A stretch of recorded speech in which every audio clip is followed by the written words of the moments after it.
Good morning my dear friends. Welcome to my YouTube channel. आप सभी का स्वागत है हमारे इस यूट्यूब चैनल में। जैसा कि आप लोग सभी लोग जानते हैं कि बिहार बोर्ड ने आने वाले परीक्षा जो है इंटरमीडिएट और मैट्रिक दोनों का मॉडल सेट जारी कर दिया है। तो जैसा कि मॉडल सेट को देखने के बाद पता चलता है कि विद्यार्थियों को अब खुशी का ठिकाना नहीं रहा होगा, क्योंकि मॉडल सेट में भी 100 ऑब्जेक्टिव आ रहे हैं और सेंटअप एग्ज़ाम में भी उनको 100 मिले होंगे।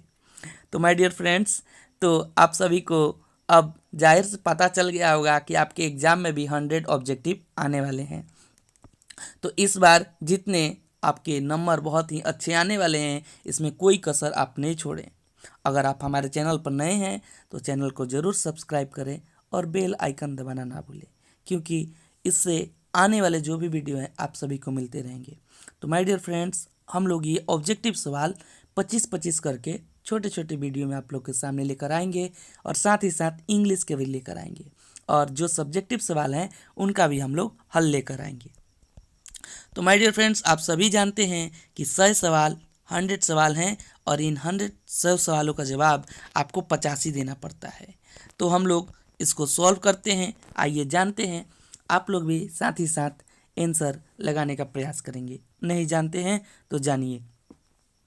पहला प्रश्न है, नारी और नर एक ही द्रव्य की ढली दो प्रतिमाएं हैं, किस पठित पाठ की उक्ति है, यानी किस पाठ से ली गई है। तो नारी और नर जो है कहाँ से लिया गया है। ऑप्शन ए है ओ सदा नीरा, ऑप्शन बी सिपाही की माँ, ऑप्शन सी शिक्षा, ऑप्शन डी अर्धनारीश्वर। तो माय डियर फ्रेंड्स, इसका राइट आंसर है अर्धनारीश्वर। दूसरा सवाल है, जे कृष्णमूर्ति की रचना कैसी है। अर्थशास्त्र, तर्कशास्त्र, शिक्षा शास्त्र, चिकित्सा शास्त्र। तो माय डियर फ्रेंड्स, दूसरे का राइट आंसर है शिक्षा शास्त्र। तीसरा सवाल है, जूठन क्या है। आत्मकथा है, आलोचना है, एकांकी है, कहानी है। तो माय डियर फ्रेंड्स, आपकी जानकारी के अनुसार बता दूं आपको कि जूठन ओम प्रकाश वाल्मीकि के द्वारा लिखा गया है। ओम प्रकाश वाल्मीकि एक दलित वर्ग के हैं, कवि हैं, लेखक भी हैं, और उनकी एक आत्मकथा है। चौथा सवाल है, ईद का चांद होना मुहावरे का क्या अर्थ है, यानी ईद का चांद होना मुहावरा का क्या अर्थ है। तो इसका ऑप्शन है बहुत दिनों पर दिखना, नहीं आना, गायब हो जाना, परेशान होना। तो माय डियर फ्रेंड्स, इसका राइट आंसर है बहुत दिनों पर दिखना। लोग बोलते हैं ईद के चांद होना, यानी बहुत दिनों पर दिखना। पांचवा है, अंधे की लकड़ी का मुहावरे का क्या अर्थ है।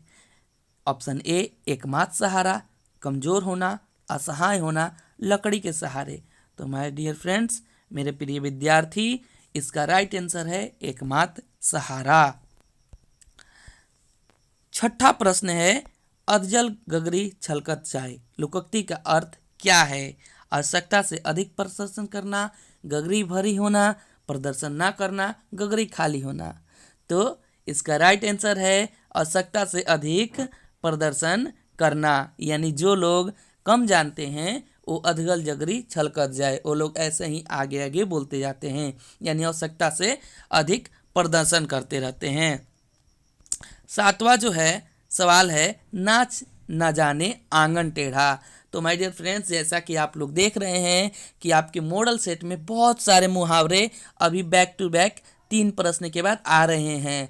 तो आप लोकोक्ति मुहावरे का अपने टेक्स्ट बुक में अभ्यास करके जाइए। टारगेट का आपका जो वस्तुनिष्ठ प्रश्न है, बहुत सारे जो किताब आप खरीदे होंगे जो भी, उनमें बहुत सारे लोकोक्तियाँ दी गई हैं, उनका अभ्यास आप करके जाएं ताकि एग्जाम में सटीक आप नंबर प्राप्त कर पाएँ। तो नाच न जाने आंगन टेढ़ा, इसका ऑप्शन बहाना करना, ऑप्शन बी नर्तकी, ऑप्शन सी बयानबाजी करना, और ऑप्शन डी नृत्य करना। तो देखते हैं, जब किसी को कुछ चीज़ दिया जाता है वो चीज़ नहीं करता है उसमें खामियां निकालने लगता है। ये अच्छा नहीं है, बढ़िया नहीं है, ऐसे है वैसे है, नहीं तो मैं अच्छा कर पाता, यानी बहुत सारी बयानबाजी करता है। तो इसका राइट आंसर है सी बयानबाजी करना। आठवां है तीन तेरह होना, मुहावरे का अर्थ क्या होगा? तीतर बीतर होना, संकट आ जाना, परेशान होना, कि 10 3 13 होना। यानी 3 13 होने का मतलब क्या होता है? 3 13 होने का मतलब होता है तीतर बीतर होना। नौवा है संज्ञा।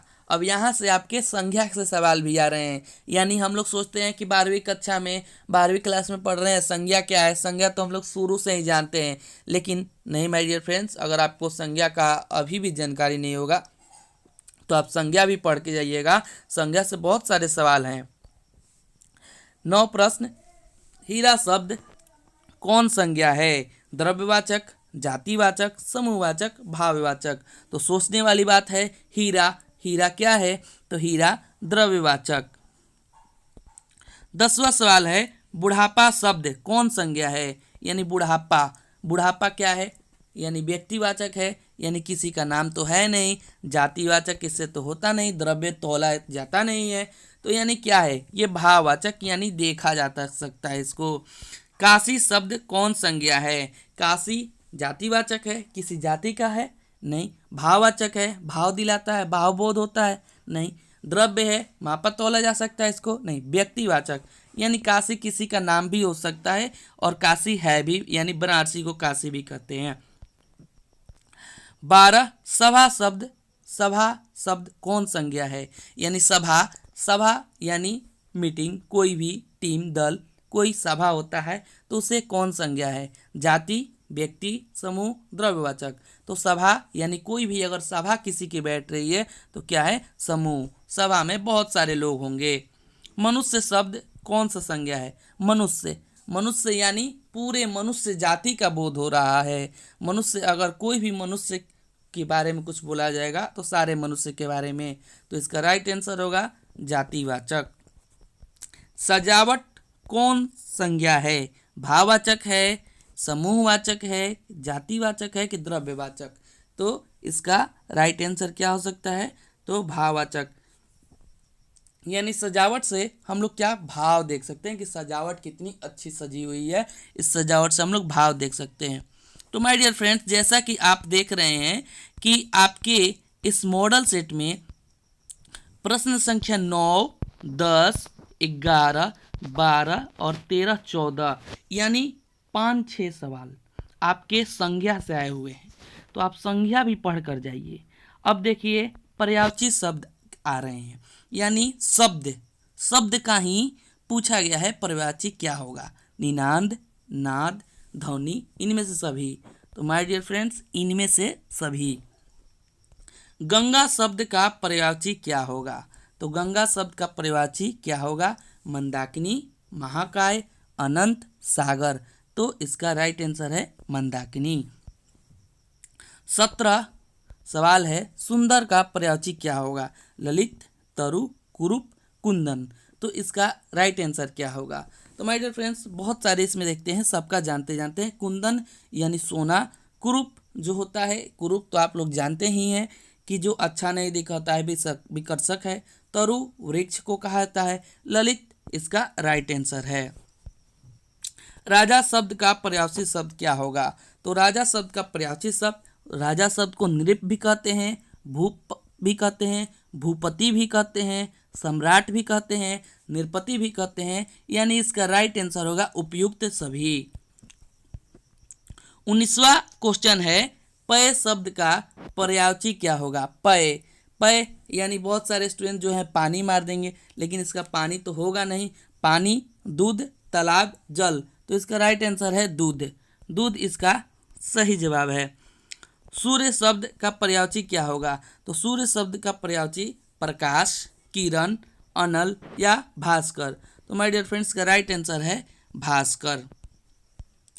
अब स्वतः, संवत शब्द का तो क्या होगा? यानी सहवत, कि समवत, कि सहमवत, कि सनवत। तो आप लोग जानते होंगे कि कभी भी जो ये अगर किसी के ऊपर ऐसा बिंदु आए, जैसे संसार या कुछ भी चीज़, तो ये सब सम से होता है। सम प्लस सार, यानी संदेह भी अगर होता है कोई भी ऊपर ऐसा बिंदु आता है तो सब सम प्लस वत् यानी सम का होता है। सदाचार शब्द यानी सदाचार क्या होगा? सद प्लस आचार, सदा प्लस चार, सत प्लस आचार, सदा प्लस आचार। तो माय डियर फ्रेंड्स का राइट आंसर है सत प्लस आचार। कभी भी संधि जो होता है त थ ये सब जो आता है त के बाद क वर्ग अंत में आता है तो उसका तीसरा वर्ग हो जाता है। तो इसीलिए माय डियर फ्रेंड्स कि त के बाद अ आए ये सब आता है, या क के बाद अ आए तो तीसरा वर्ण हो जाता है। जैसे अगर दूसरे एग्जाम्पल लें तो जगत प्लस ईस, तो अगर ये भी आता है तो जगदीश हो जाता है। ठीक उसी प्रकार सत प्लस आचार तो सदाचार। तो संधि से भी बहुत सारे प्रश्न आ रहे हैं। नायक शब्द का संधि क्या होगा? नायक शब्द का संधि न प्लस अक, ने प्लस अक, ना प्लस यक, नी प्लस अक। तो इसका राइट आंसर है न प्लस अक, यानी ए के बाद कभी भी अक आता है तो आय बन जाता है, वो आय बन जाता है। ऐसे ही अगर ए के बाद होता है तो ए बन जाता है। पवन, नयन ये सब इसके उदाहरण हैं। तो संधि विच्छेद भी बहुत इंपॉर्टेंट है। संधि विच्छेद से बहुत सारे प्रश्न आए हुए हैं। उद्गम शब्द का संधि विच्छेद क्या होगा? यानी उद्गम फिर वही आया सदा प्लस चार वाला, वही सिद्ध आया यानी द। तो द यहाँ पर प्रयोग हुआ है यानी यह पहले प्रयोग हो गया। तो पहले प्रयोग हुआ तो फिर वही चीज उसी आधार पर यही पूछा गया है। तो उत प्लस गम, उद्गम। अब परीक्षा शब्द का संधि विच्छेद क्या है? तो परीक्षा शब्द का संधि विच्छेद यानी हम लोग देखेंगे यहाँ पर भी ई है तो यहाँ पर ई आ रहा और ई यहाँ पर यानी दीर्घई है। तो दीर्घई जो है तो हम लोग दीर्घ संधि में, आप लोग दीर्घ संधि में पढ़े हुए होंगे कि अगर हर्षई या दीर्घई जो भी है उसके बाद दूसरे वर्ण में पहले वर्ण पे हर्षई या दीर्घई आता है तो वो दीर्घ स्वर यानी दीर्घई बन जाता है। तो इसका राइट आंसर दीर्घई यानी ये मिल के बनेगा, यानी पहले हर्षई है और ये दीर्घई यहाँ पर है तो दोनों मिलके दीर्घई ही बनेगा जो कि यहाँ दिख रहा। तो ओके माय डियर फ्रेंड्स, इस वीडियो में इतना ही, 25 क्वेश्चन। और नेक्स्ट वीडियो में हम लोग और आगे के 25 क्वेश्चन लेकर आएंगे और ऐसे ही इस मॉडल सेट को हम लोग पूरा करेंगे। बाकी सब्जेक्टिव वीडियो भी हम लोग लेकर आएंगे। अगर चैनल पर नए होंगे तो ज़रूर चैनल को सब्सक्राइब करिएगा। थैंक्स।